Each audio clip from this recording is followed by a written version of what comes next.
માં શું છે? આનંદનો સ્ત્રોત, આનંદનો સમુંદર, જે સુખનો સમુંદર. જે સુખ માટે તમે જગતમાં ફરો છો ને એ માના શરણમાં છે. એટલે તો અહેસાસ થાય છે કે મારા ધામ આવવાથી, ખાલી મારા ધામ આવવાથી, એક વખત મનથી પ્રાર્થના કરવાથી કઈક લોકો લાખો ભાવિક ભક્તોના અનુભવ કે જબરા જબરા દુઃખ ભાગી ભૂકો થઈ જાય ખુખાર મેલડી ના પાર.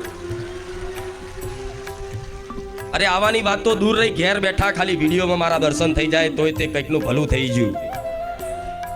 રાતે ખાલી કઈ ઊંઘ્યા હોય ને એમ થાય કે માં તું જગતમાં બધાના કામ કરતી હોય ને તો મારું કામ કરે તો હું માનું તો એમના કામ કરીને બેઠી. તો ખાલી નામ લેવાથી, ખાલી મોબાઈલમાંથી દર્શન કરવાથી તો ઘેર બેઠા ભલું થઈ જતું હોય, ઘેર બેઠા જ કામ થઈ જતું હોય. ના થતું હોય એવું તો તમે રૂબરૂ મન જુઓ છો. મોબાઈલમાં નહીં, તમારી આ બે આંખોથી મન જુઓ છો. તો આ એડે જશે અને માતાએ તમને જોવું. શું આ એડે જશે? ક્યારેય નહીં જાય. તો આ વિશ્વાસ રાખજો કે અમારી જોડે અમારી ખુખાર મેલડી બેઠી છે. જગતમાં માં કોઈ નહીં ને પણ માં તું અમારી છે. બસ આ મારી મારી કરી અને મને પોતાની બનાવી લો. બસ પોતાની બનાવવા માટે હું કશું માગતી નહીં તમારી જોડે. બસ ખાલી વિશ્વાસ કરો કે દેવી શક્તિ છે અને દેવી શક્તિ છે તો મારી છે. બસ દરેકનો એટલો અધિકાર છે કે માતાજીને મારી કહી શકે કે આ મારી માતા. આ મારી કહેવામાં જે મને આનંદ થાય છે, જે પ્રસન્નતા થાય છે ને, એ મોટા મોટા છતરો લાવવાથી, મોટી મોટી મિષ્ઠાનો લાવવાથી, મોંઘી મોંઘી વસ્તુ માતાજીને ભેટ કરવાથી જે પ્રસન્નતા નહીં થતી ને, એ પ્રસન્નતા મને માતાને મારા હજારો લાખો ભાવિક ભક્તો એવું કહે છે કે મારી ખુખાર મેલડી મારી છે. બસ આમ જ મને એટલો આનંદ થાય છે. એવું થઈ જાય કે મારા ભક્તોનું શું આપી દઉં. હું તો ઈચ્છું છું કે એક જ રવિવારમાં બધા સુખી થઈ જાઓ. એક જ રવિવારમાં બધા સુખી થઈ જાઓ. હું આવતા રવિવાર સુધી તમને અહીં બોલાવાય નહીં માગતી, એટલી દયાળુ માતા છું. કેટલું બધું સુખ આપી દઉં, એટલું બધું સુખ આપી દઉં કે બસ એક જ વખત આવો ને કાયમ માટે સુખી થઈ જાય. એ ફરી ક્યારેય મારી બાજુ નહીં આવે, મારી બાજુ નહીં જોવે, મારા ધામમાં નહીં આવે, મારા ગુણગાન નહીં ગાય, ક્યારેય મને પ્રણામ નમસ્કાર નહીં કરે તો હું ક્યારેય તમારી એ પ્રણામ નમસ્કાર ને તમારા ગુણગાન સાંભળવા માટે મારા કાન ક્યારેય રાજી નહીં રહે. આટલો રાખજો. એની મન નહીં ભૂખ, એની મન ભૂખ નહીં કે તમારું ભલું કરું તમે મારા ગુણગાન ગાઓ. હું તમારું ભલું કરું અને તમે મને સામે બદલામાં કંઈક આપો. મારે એની ભૂખ નહીં. મારે તમારી પ્રશંસાય નહીં સાંભળવી, મારે તમારા ગુણગાન નહીં સાંભળવા. કેમ? કેમ કે માની ફરજ છે કે દીકરાઓને જ્યારે જ્યારે કષ્ટી પડે, દીકરાઓને ભૂખ લાગે ને ત્યારે માની ફરજ બને છે કે દીકરાઓને ટાઈમસર ખવડાવવું. દીકરાને તરસ લાગી હોય તો માની ફરજ બને છે કે દીકરાને તરસ લાગી છે તો પાણી પીવડાવવું. દીકરો માટીમાં રમીને મેલો થયો હોય તો માની ફરજ બને છે.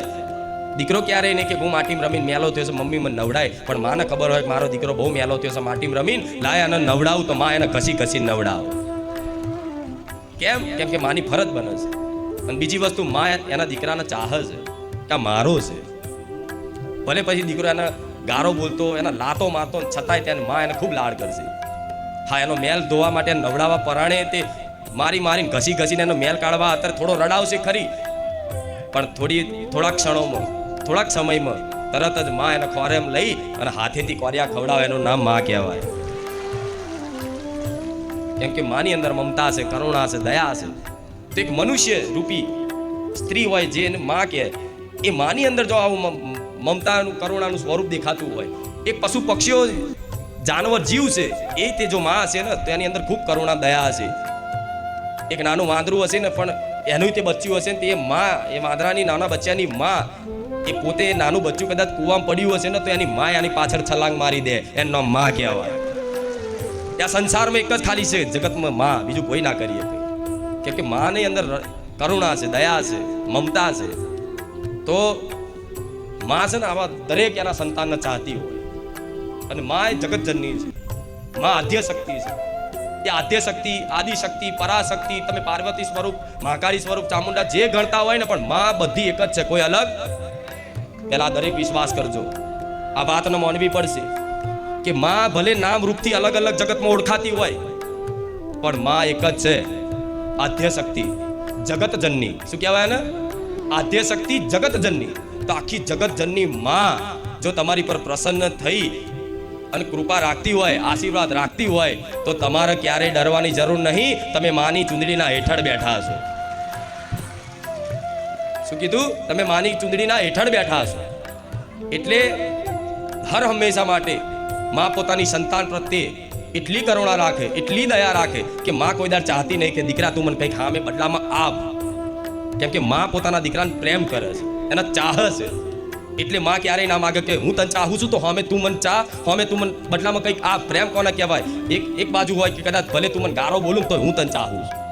તો માં, તમે આખા જગતમાં બધી જગ્યાએ ફર્યા, તમારા કામ ના થયા, દુઃખ જલ્દી દૂર ના થયા, છતાંય તે તમે માતાજી ભગવાનને મેણા માર્યા, છતાંય તે મેણા ખાઈ નહીં તે અત્યારે તમારા ઘેર હાજરા હજુર દીવા બેહી રહી છે. તમારી પેઢીઓના મેણા ખાધા, એણે ખાધા ને. 6-12 મહિના દીવો કર્યો, દીવાબત્તી ભક્તિ કરી, અને થોડાક ટાઈમ પછી કોઈ કામ ના થાય, કોઈ જલ્દી દુઃખ દૂર ના થાય, ઘરમાં કઈ એવી પરિસ્થિતિ ઘટના અચાનક બની જાય એટલે તરત માણસ રિહાઈ જાય કે આટલી બધી ભક્તિ કરી શું કામની, મારે તો જીવનમાં ઘટના બની, આ દુઃખ કેમ આવ્યું, આમ તેમ. છતાંય તમે માતાજી ભગવાનને ક્યાંક ને ક્યાંક વેણા મારી દીધા છે કે આટલા તારા દીવા કર્યા, આટલી તારી ભક્તિ કરી, તો આ દુઃખ ચમ આવ્યું એમ કરીને ઓગરી કરીને મેણાએ મારી લીધા. છતાંય તે માં મેણા ખાઈને બેહી રહી છે. તો એની કૃપા માનો કે હજુ બેહી રહી છે આવા કાળા કળિયુગ. હજુ કાળા કળિયુગમાં બેઠી છે તમારા ઘેર, હજુ કાળા કળિયુગમાં બેઠી છે અહીં બારેજા ધામમાં. તો કેમ બેહી રહી છે? કે માને ચિંતા છે. તમને ચિંતા નહીં ને એટલી મારા જેવી માતાને ચિંતા હોય તમારી.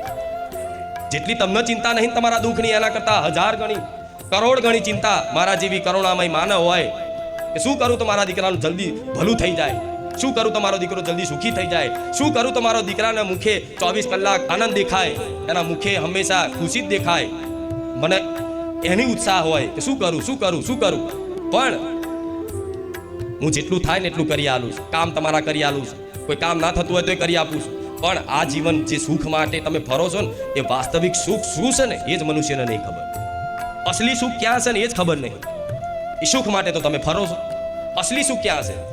તો કોઈ કહેશે પૈસા, અમે પૈસા નહીં, પૈસાવાળા થઈ જાય સુખી. કોઈ કે હું બીમાર છું, મારું શરીર તંદુરસ્ત થઈ જાય તો હું સુખી. બીમાર વ્યક્તિ માટે સુખ શું હોય? મારું શરીર તંદુરસ્ત થઈ જાય, મારું શરીર નિરોગી થઈ જાય તો હું સુખી. ગરીબ વ્યક્તિની સુખ, એનું સુખ શું હોય? કે હું મારા જો પૈસા આવી જાય, હું પૈસાવાળો થઈ જાઉં તો હું સુખી. શું હોય? હું સુખી. કોઈ નાનો માણસ હોય, બરોબર, તો એને શું હોય? કે હું મોટો માણસ બની જાઉં તો હું સુખી. પણ મોટા માણસ બનેલા રૂપિયાવાળા તંદુરસ્ત વ્યક્તિ હોય તે દુઃખી છે. તેનું કારણ એક જ છે કે એ વસ્તુમાં સુખ નથી. એ ખાલી થોડાક ક્ષણો દેખાતું સુખ છે, અનુભવાતું સુખ છે. અસલી સુખ તો ભક્તિમત છે. અસલી સુખ તો ભક્તિમત છે. તો રૂપિયામાં સુખ હોત તો રૂપિયાવાળા સુખી જ રેત ને. દર મંદિરોએ રૂપિયાવાળા જાત તો રૂપિયાવાળાની લાઈન થાય છે ને મંદિરોમાં. તો એમ નહીં તે દુઃખ તો છે જ. તંદુરસ્ત વ્યક્તિ હોય ને, જેના શરીરમાં કોઈ રોગ નહીં, એ મંદિરોમાં લાઈનમાં ઊભો રહે છે ભગવાન માતાજીને કગરવા માટે.